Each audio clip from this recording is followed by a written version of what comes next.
Hello everyone, welcome back to our educational podcast called We Are Galina. Today our second episode and we'll be discussing path to recovery. What is path to recovery? I'm talking today about the process of leaving trafficking, and we're talking about trafficking as a labor trafficking or sexual trafficking or any kinds of abusive relationship. The leaving process is one of the hardest steps for the survivors. And why is it one of the hardest steps? And the problem is because a lot of times traffickers develop very intimate relationship with the survivor, and survivors believe that they have their protector and their resource in their trafficker or pimp. Traffickers are very manipulative, and sometimes they just take all the documentation from the victims, and victims don't have any legal paperwork to leave their traffickers. Also, in some cases, we have religion and family dynamic and family abuse involved as well, which makes it very difficult for the survivor to step out. And most of the time, victims don't realize that that's not normal and their relationship is toxic. That's their norm. So today we'll be talking about the process of leaving. And I'm honored to have Monique here with me, who is a survivor. Welcome, Monique. Thank and you. I'm just, beyond honored and privileged to know you personally too. And you're a very brave, inspirational person. I would like to talk a little bit more about your background first. Sure. What was the process for you? And we know that you have very unique story. Yeah. So everything that you're saying is what I experienced as far as being under the physical control of the group. So my parents joined a cult at the end of the 1960s, early 70s. The group is called the Children of God, and you can Google it to find a lot of information online about that. We were all over the world in other countries, and obviously as children, it made it even more difficult to communicate with authorities. And in Japan, as an example, there was a language barrier. Yes. So we didn't even really have access to, if we wanted to get help, there was no help to be had. So, the cult experience is a very similar blueprint to what an individual could experience in a situation where they have a handler, whether it's the boyfriend pimp or they're part of a stable of people that are being manipulated by one individual. The group that I was born into was an international cult. So it started in the 1960s in Huntington Beach. One family, 4 young people that played guitars with a father who was a preacher. Okay.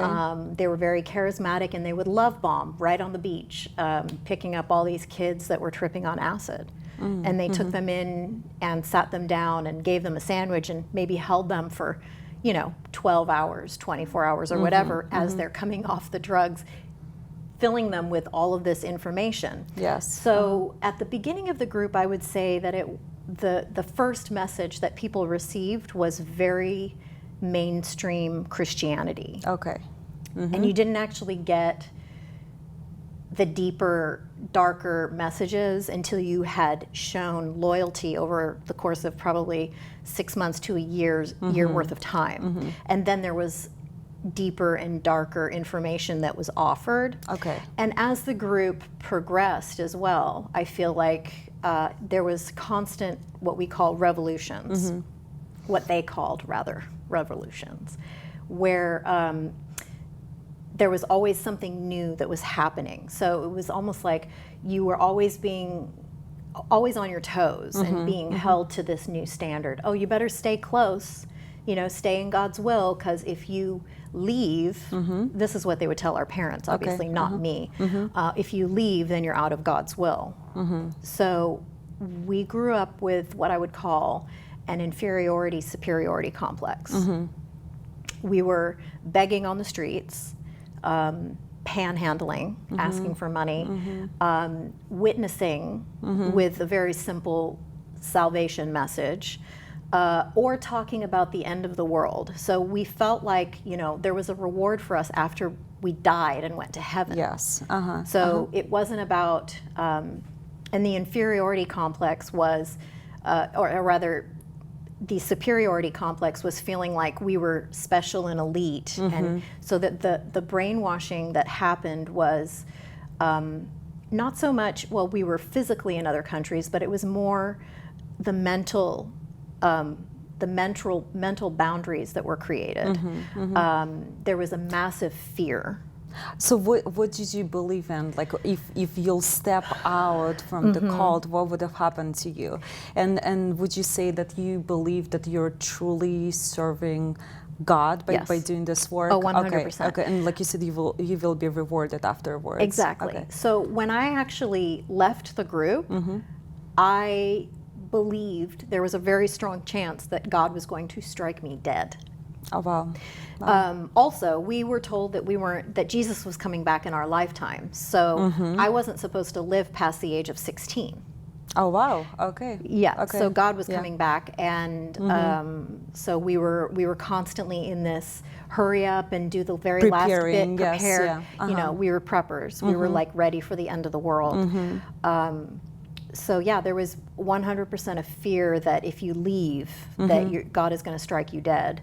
And honestly, I think that some of my counterparts who left the group probably had almost a self-fulfilling prophecy that, you know, there was no way that they could be successful, and almost like walked around with, you know, that cloud over them, believing that they were going to, you know, either become a drug addict or potentially, you know, being sold on the streets and this kind of thing. And I have many friends who actually committed suicide. Oh, no. And were not able to get the resources to recover because it had been drilled so much into us. And did they believe that they're going to be punished by God because they're leaving and stepping out, and all those bad things are going to happen to them? Yes. Okay. Yeah. The leader of the group was very much a hellfire and damnation preacher.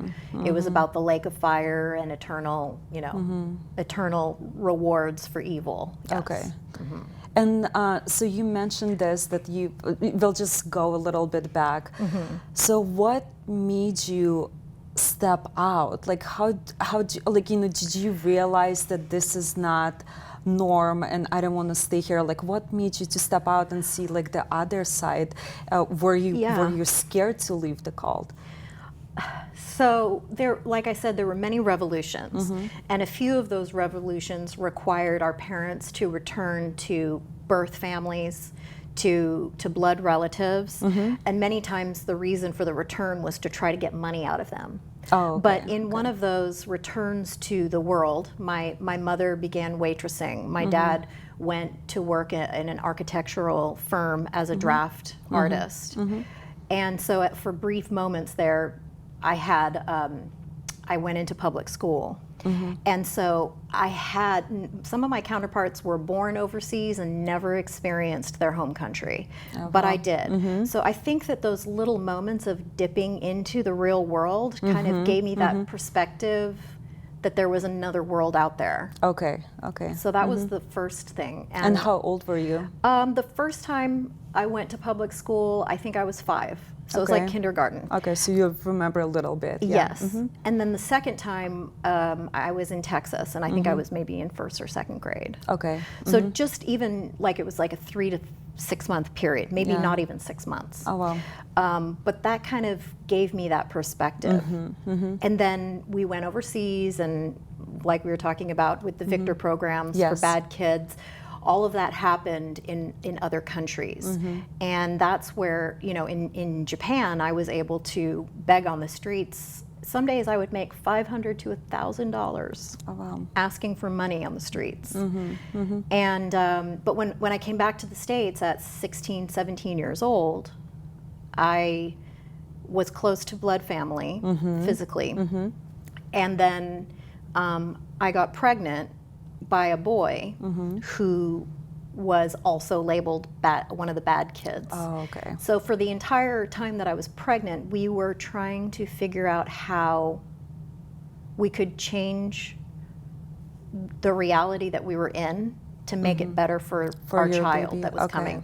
Okay. So, you know, we actually used from some of the original letters that were written by the leader of the group. Those letters had been written maybe 15 years before. And in those letters, he was saying that the young people are the leaders. The young people are the ones that need to lead the movement. Okay. And so on that reading that I did, it gave me the courage to actually write the leaders of the group. And so I had a super unique moment in my life where I got pregnant by the right boy who happened to be full of doubt and wanted to sit around and talk about how bad our reality was. And of course, I had also seen that side, so we collaborated.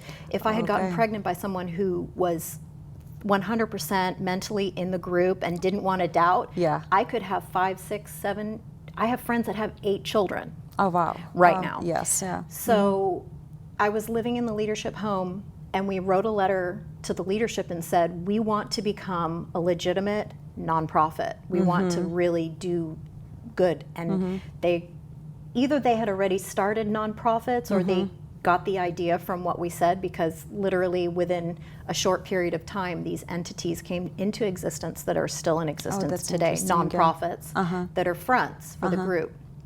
So like I was saying, there were a lot of revolutions, and the leader of the group was a pedophile, and he actually wholesale taught our parents that this was the way that children were supposed to be taught about sexuality, that we were supposed to experience this in childhood, and that this was true love, like God's true love. Yes, of course, yeah. So he, like I said, there was layers of information. So we had our view to the public was, we're Christian missionaries, and you know, we love God, and we're all about supporting missionaries overseas, and ask Jesus into your heart. And then you got deeper in, it's the end of the world, and then there was this, you know, spiritual, this is how I describe it: Christian fundamentalism with like evangelical baptism, you know, Armageddon, end of the world stuff, and then Aleister Crowley, who is a black magician, sex magic, demonism, spiritism, exorcisms, and faith healing. And it's all together mixed, in one. Okay. Yes. Okay. Wow. Yeah. So that was like my education. I didn't get to go to school except for the few times, like I said, in the public school. Yeah. But we always had an encyclopedia set.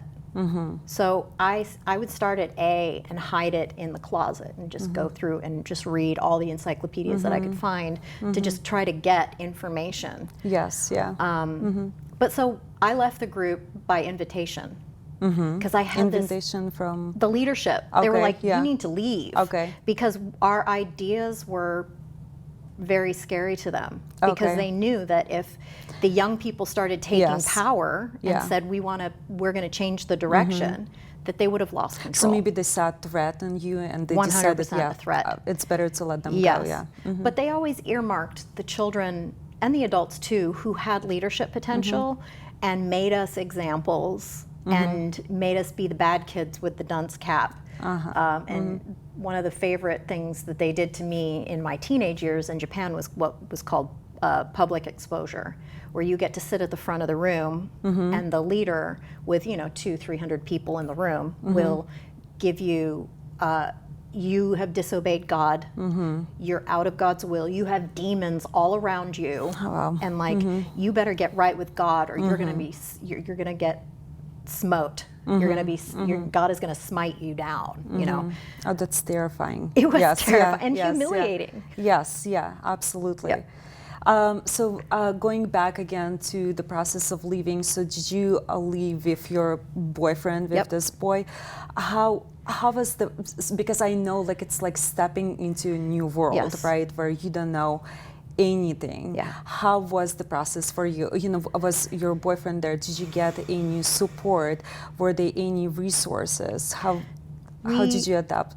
We didn't have outside resources like help from authorities, if you will, at this point. Yes, yeah. There was a group of ex-members who had left the group, and so I actually was able to go and live with that family. Okay. It was a mother and father, and they had like 11 children, and so it was almost like a halfway house kind of reality where there was some of what we were taught, but then I was also able to like watch TV and go have a job, and so my experience in leaving was not nearly as traumatic as some of my friends who had to literally escape other countries. Yeah. If I had been in another country and had decided to leave, it would have been, you know, my story would be way more dramatic at that point.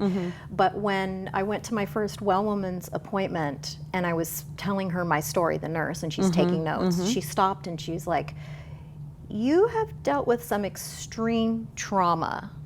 And I was 19 and I'm like, "Really? Oh, I don't even know what that is." And she was like, "The first thing you need to do is get into therapy." So I put that like on the top of my list. Okay. Get into therapy. What does that mean? Yes, yeah.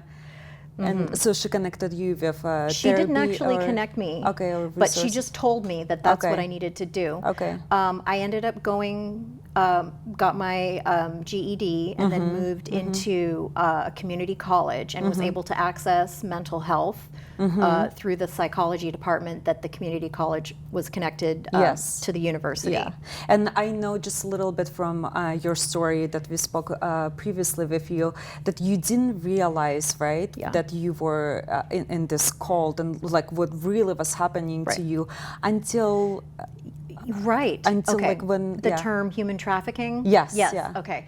So, I mean, that was in 2012, I think, that I actually first heard the term human trafficking, and in a way where it was actually explained what it was. I had heard the term before, but didn't pay attention because it sounds so intense and dramatic. yes, yeah, And yes, my story was intense and dramatic, but I didn't really realize that I was trafficked, that was the correct term, and labor trafficking specifically. But our mothers were sex trafficked, and it was under the guise of religion. So it course, was yeah. Jesus died on the cross for you. He sacrificed his life. Therefore, you must go out into the world and preach the gospel by giving your body to others and saying, Jesus died on the cross, and therefore I'm giving you my body to show you God's love. Oh, wow. It was called flirty fishing. So all of our mothers, every single one of our mothers, this was part of what they did. And I grew up watching my mother do this. And I believed in childhood that that was going to be my future too.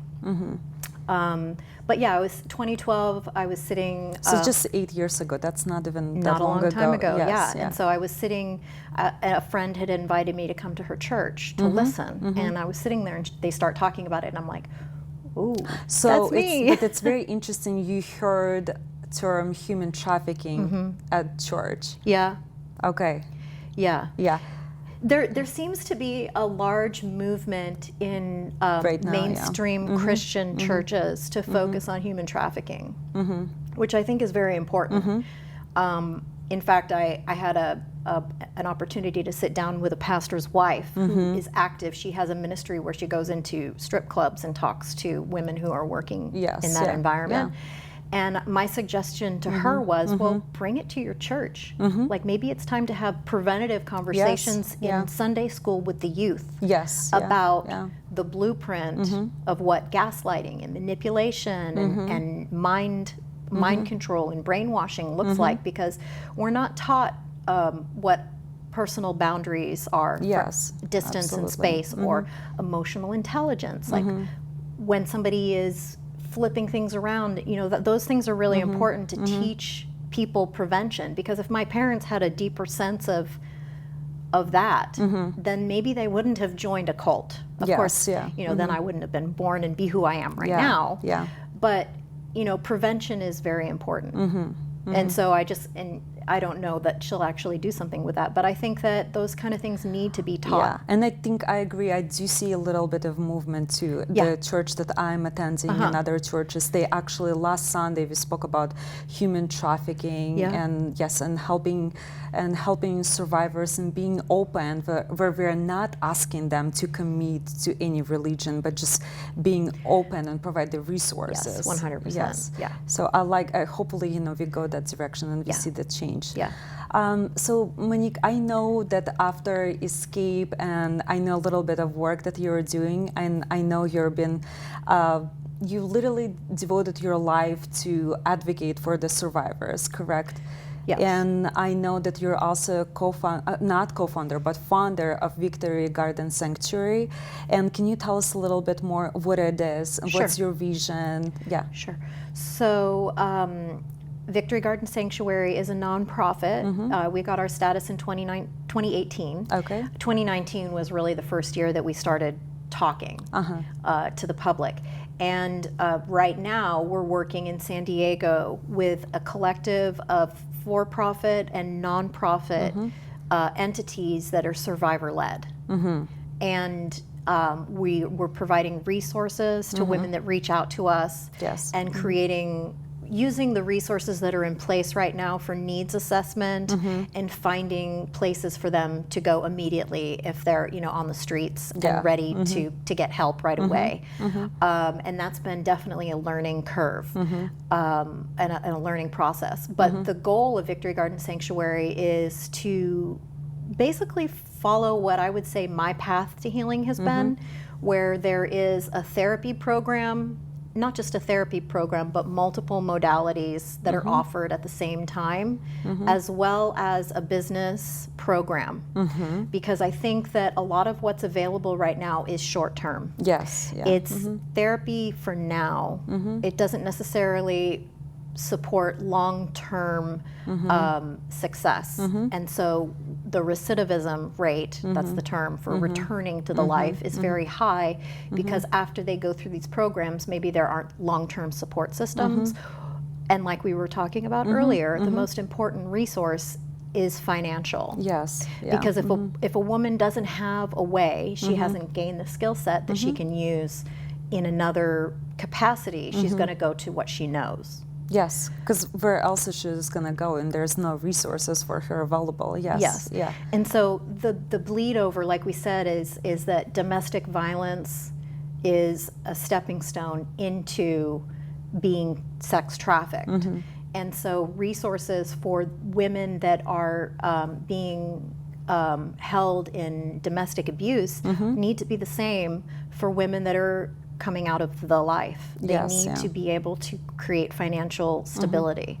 So the idea is to have a therapy program, like let's just say talk therapy, maybe some type of neuro-linguistic programming or hypnotherapy, along with different types of body work, somatic therapy, where you actually can get into the cellular memory where you're storing the trauma and work through it, along with self-help reading and body movement like yoga or meditation, but also being able to get out in the land in nature, whether that means communicating with, not communicating, I say communicating because I talk to my dog, working with animals, because that relationship is something that's ancient. It's it's one of the core elements of being human is digging in the dirt, watching your food grow, and having interaction with animals.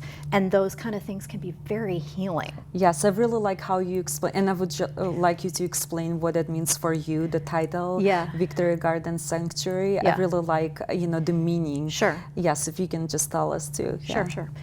So Victory Garden is a term that many Americans are familiar with because during World War II, there was a huge promotional campaign for people who hadn't gone overseas into the war to actually plant food as the most patriotic thing that they could do for their community. So it was about growing crops and then sharing food to make sure that everyone was being fed. So you'll find many Victory Gardens all over the United States. But for me personally, I was extremely asthmatic as a child. And one of the things that you were supposed to do when you became adult was take a new name. Oh, Now, okay. becoming an adult happened at 11 and 12 years Oh, old. that's very early. Yes. So at 11 or 12 years old, we took a new name, and then we were a new person. By the way, none of the adults ever used their real name. We never knew who anybody's real name was. Everybody had fake names. And that was one of the ways that they kind of kept us under control. And now many of my counterparts don't even know the true names of the people who that's really abused sad, them. So they can't actually, they don't even know where to start. But the name that I chose was Victory. Because I had asthma, and the theory in the group was that God was punishing me, and that's the reason that I was sick. And that once I had gained spiritual victory over the demons that were possessing me, that were literally choking me in my lungs so that I couldn't breathe, and they gave him a name, that God would heal me. So I had to get the victory. So I chose the name Victory. And then after I named myself that, then I don't know how they came up with this name Victorville. And it was literally the bad kids camp where they would send us to be reformed. And these camps happened all over the world, and the format was the same. It was silence restriction with like tape on your mouth, wearing a sign that says "Don't talk to me, pray for me." You would have to fast where you didn't eat, and you were isolated. And then when you came out of isolation after 3 to 5 days of reading God's word, meaning the prophets, published material, then you could come out into the group and you could confess your sins, and then everyone would lay their hands on you, and there would be a demon exorcism, and then you could rejoin the rest of the world. Yes, yeah. But the Victor camps were places where there was, teenagers, girls and boys had public spankings, where they would corporal punishment in front of like a room full of people. That never happened to me.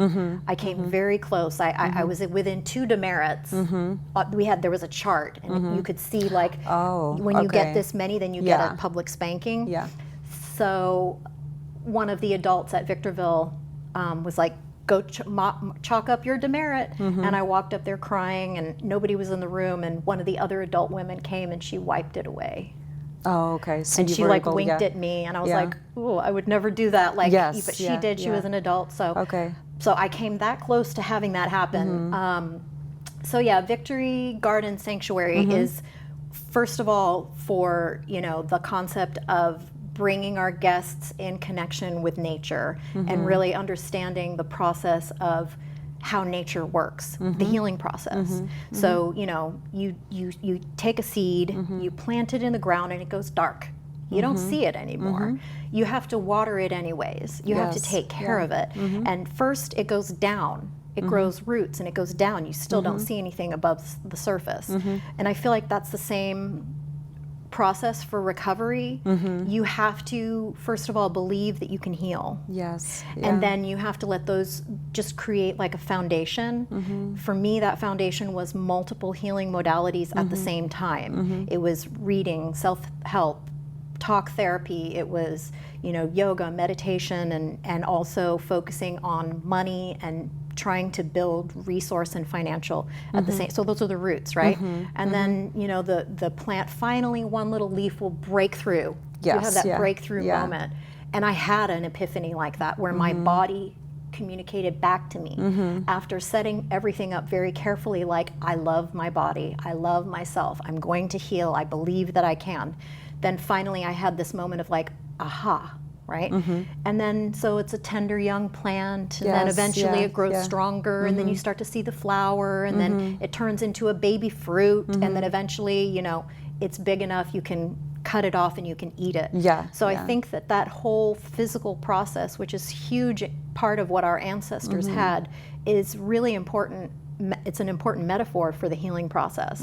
So Victory Garden Sanctuary for that aspect of it. But for me personally, because I was Vicky Victor from Victorville, they loved to take certain children and make an example of us to scare everybody else. And you were one of them. And I was definitely one of them. So Yeah, that's beautiful description, I think, and of the healing process and comparison with a seed. That's just phenomenal, and it's so interesting how you chose that name Victory for yourself, and I mean where it took you now and afterwards, and you definitely a warrior, and you are bringing victory now to the world.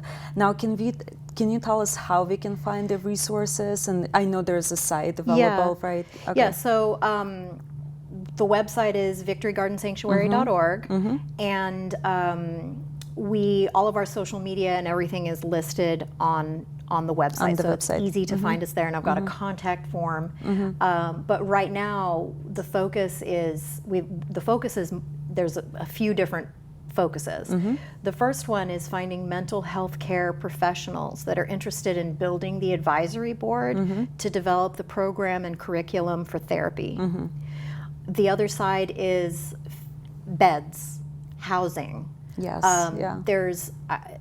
I'm working on getting the source of these numbers, but there's less than 50 beds in the San Diego area, which is where I am.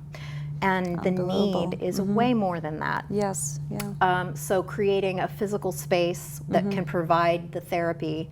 The business program has been in development with Cynthia Lovely from Shyne San Diego, and there is a cluster of women. Like I was saying earlier, the majority of these women are survivors from the Children of God, the group that I was born into. And some of them, I never met these women, but I met their siblings in Japan and Philippines. And they lived in the same house before or after me. Yeah. But we met after we left the group in San Diego, and we are developing a support network that is going to provide education and entrepreneurial opportunities. So really working to develop resource sharing, and that, feed somebody for the day versus teaching them how to feed themselves. Yes. So and bring different aspects, right? Because we can't just expect, pull someone from the abusive relationship, right? And just let them go because they don't have any skills. And I like the idea that you're bringing business and therapy and gardening in nature, because it's so many sides. It's like you're saying, it's a little baby that needs to be carried. And also I think it's really important, first of all, to understand that there's a support system of people that are further along in their healing process, and that really can give you faith, that can give a new person and faith hope, and hope in their ability to grow in their own way. So I always like to humanize the term human trafficking, and make people understand that if they know somebody who has been in an abusive relationship, we've all been touched by some aspect that can become the slippery slope that is a full-blown abusive situation. It's the mother who chooses to, turn a blind eye to something, but then over time it just becomes bigger and bigger, and they're not paying attention to it. So really, understanding that we don't know what's happening behind closed doors, but it's way more common than people understand. It's not just somebody getting kidnapped off the street. That's very important. It's children that are still going to school. It's mothers who send their children off to school and then do this work during the day. There is also the woman who's addicted to drugs and being beat up and walking the streets at night. But there's so many different levels and elements to this, and I think that's what's most important right now, is talking about the spectrum, the contrast of experience, because to the authorities in the outside world, we were happy little missionary children, like the Von Trapp family from Sound of Music, all lined up with our cute little, outfits all matching. But behind closed doors, there was a whole bunch of darkness. Yeah, I know. I think it's very, very important because I see how people, when they hear term human trafficking, it's so distant. It's like it doesn't happen here, right, in this country. But we both know that California has huge rates of human trafficking, and this whole idea, like you were saying, with kidnapping, and I think that also.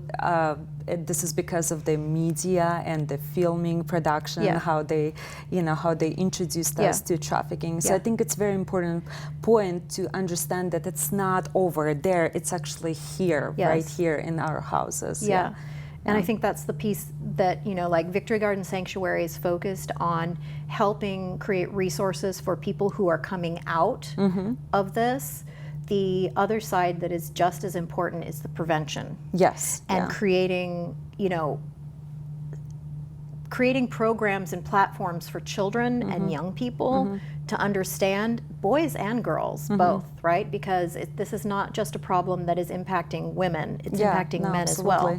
Whether they end up, boys and men end up being buyers of people, but maybe there's an education process that can help them understand that there's emotional intelligence and this isn't okay, So we were talking about that there are programs like that. So I think that that's also really important too. Yes, yeah. And what else can you say for, because our educational podcasts are for the general public mostly.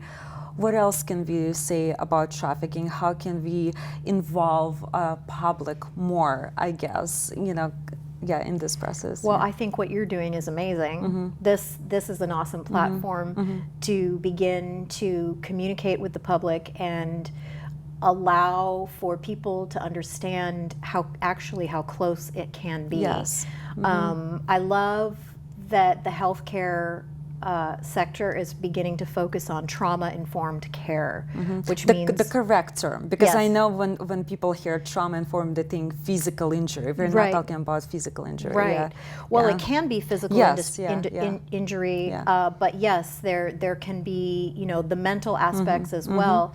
So a lot of even psychologists who are working in the child welfare systems and stuff like that, they're becoming more familiar with the signs of these kinds of things.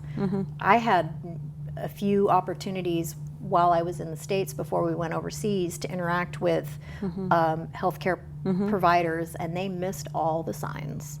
And I remember you also told me how you were trained, right? You knew what to say, and you were afraid of them, right? Of the authorities. Oh, yes, that's why it's very difficult to identify. Right. We were trained, literally role play drilled with pieces of paper. Okay, I'm going to be the police, and you're going to be the one being interviewed. Are you happy?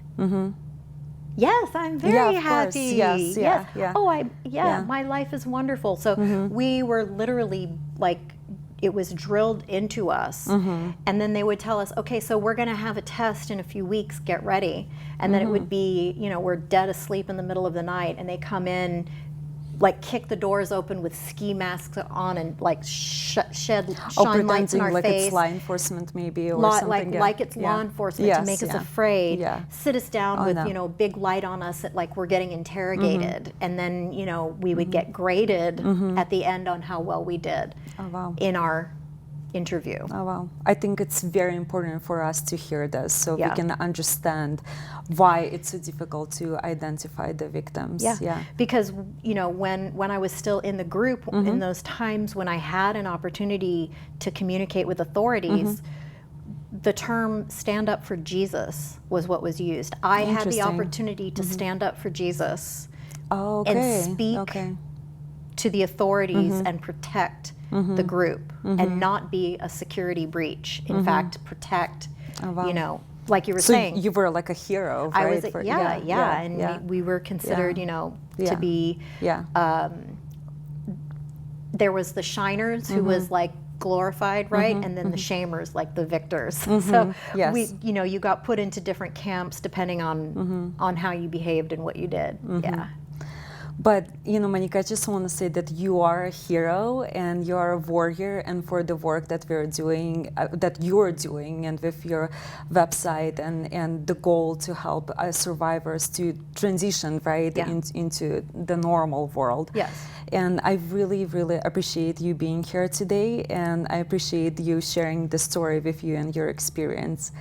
And for the viewers, you can access Monique's website. Again, it's victorygardensanctuary.org. Yes, thank you. And you can also subscribe to VR Galena or leave your comments on there if you have any more questions.